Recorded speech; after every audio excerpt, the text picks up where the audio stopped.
Hello, ALECtv. I'm Joel Griffith. I'm with the Heritage Foundation and very happy to be here at the State and Nations Policy Conference in San Diego with my friend Elan Carr, who's the former special envoy to combat anti-Semitism with the Donald Trump administration, the prior administration. And we also have Toba, Hellerstein, who is the CEO of the Texas-Israel Alliance, also known as the Texas-Israel Chamber of Commerce. So very pleased to have both of you here today. And just wanted to talk a bit about what we talked about here live not too long ago, about how we can go on the offense to counter anti-Semitism through taking advantage of the big success that we've seen happen in Israel over the last few years with the peace agreements. And I thought we'll start out with you, Elan, because you had a front row seat and direct involvement with helping achieve these historic peace agreements. So if we could talk a bit about that. Well, I'll tell you, it was magnificent. And first of all, I want to say it's a pleasure to be here at ALEC, and it's a pleasure to be here with both of you. I was at the White House for the signing of the Abraham Accords, and it's just a tremendous moment. But here's really what stands out for me. After the signing, a senior leader of one of the Arab countries, and I don't want to say which one, it was a private conversation, but came up to me and said, he was exuberant, and he said, let me tell you, we will do great things together. And he was so moved. And I became moved because I thought, you know, here's an Arab leader who is so excited about embracing Israel without reservation, not just signing a piece of paper, but making a real peace. And that's what it has been. I visited, my official capacity, visited Abu Dhabi and Dubai, and the excitement about having a real peace with Israel and partnering with Israel in all of the ways that involves the innovation and the technology and the business investment, it's remarkable. And so I think these are new times. And the only question for us is, are we going to capitalize on it? And I think the role here for ALEC, it's so important because states can really be at the center of the capitalization of this robust, flourishing, new Middle East economy by partnering with Israel, by bringing Middle Eastern companies to the states, by bringing US companies to Israel. And it's just a tremendous opportunity for innovation and for economic expansion right here at home.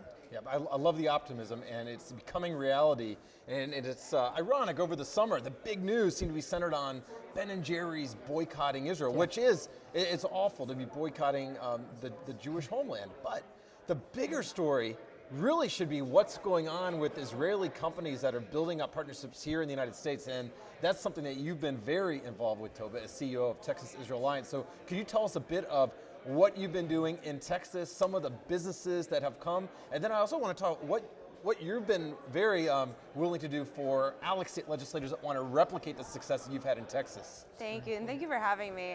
I mean, I think, you know, just to kind of commence with this, I think the fact that you've got Arab countries that did not want to legitimize Israel and are willing to do so because the technology is that good and the economic impact is that strong, I think that speaks volumes. And I think that, you know, every state can really leverage Israeli innovation in a way that brings economic prosperity to the state and builds up these strategic partnerships that you want to have with a global ally. So in Texas, what we've done, we just look at the economy and what drives the economy, what are the engines of growth in Texas. So you've got energy, you've got healthcare, you've got manufacturing, the whole gamut. And then we look at what Israeli technology will really drive growth for the Texas economy. And so you're doing this, you know, this amazing thing where you're working with Israel, but it's really for your state. Right. And in Texas, what we say actually is that it's state first, it's Texas first approach. So, you know, you want to work with Israel, but it's not philanthropy. The states are getting huge economic benefits. And you can do this in a lot of different ways. You know, the private sector plays a huge role in this. What we like to do is work with leaders from government, institutions, and the private sector. And we find that it's just very powerful to have leaders from these different pillars of society collaborating together, because you know, when you harness different interests and resources, it ends up being so much larger than the sum of their parts. And so what we've done is we've worked with different agencies. You know, some of the companies in Texas that you might not know have huge operations in Israel. So Dell, AT&T have 2, 3, 4, 5 R&D centers in Israel. And for folks who are in California, you know, every high-tech company in the world that's worth their salt has a large R&D center in Israel. And they're not doing this because they're philanthropists. They're doing this because it's the most incredible technology, and they know that it'll give them a competitive edge. And so I think when we look at what the folks at the legislature level can do, I think there's a lot of different angles.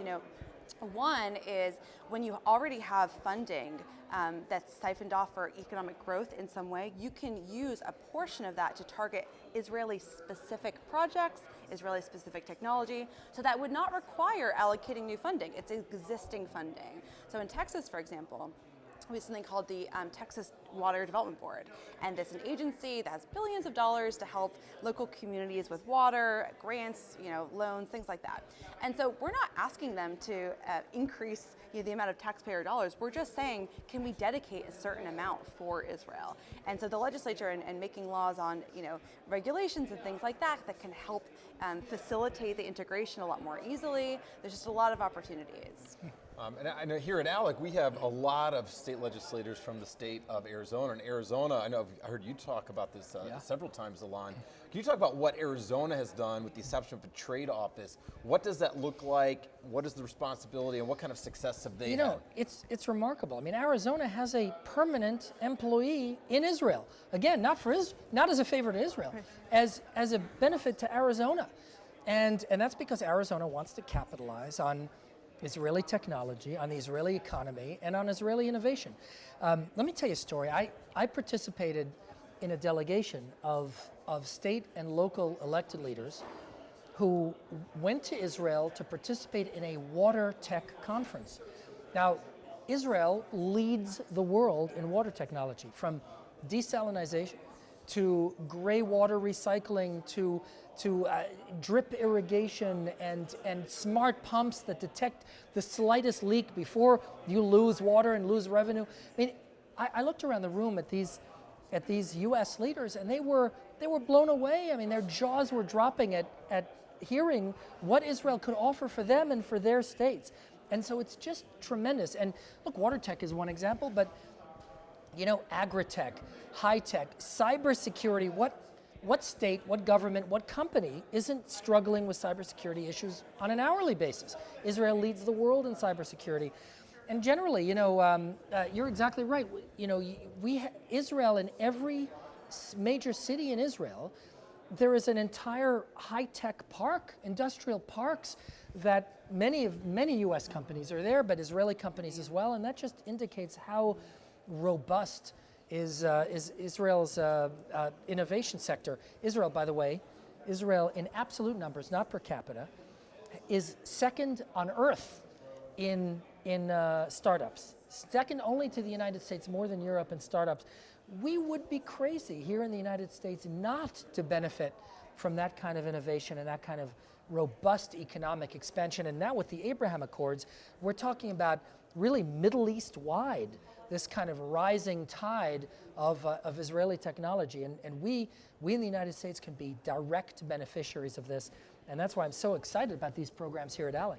Yeah, there's abundant opportunities, a lot of business out there, and it can be daunting. I know if you're a state legislator, to know where to find these opportunities, and that's why we invited Toba. Texas Israel Alliance is happy to help. I know Elan Carr is. I also want to mention the Israeli consulate, which was actually here this week. There are 8 consulate offices across the country. You can go there, bypass DC, and if you want to learn how you can actually bring these businesses to your communities, the consulate's happy to help, Texas Israel Chamber's happy to help, and we also have friends that we can get you in touch with that can get you a trip to Israel, not just to do the sightseeing, as great as that is, but take you there, meet business people, meet government officials so that you can make a real impact in your community. So thanks for tuning in.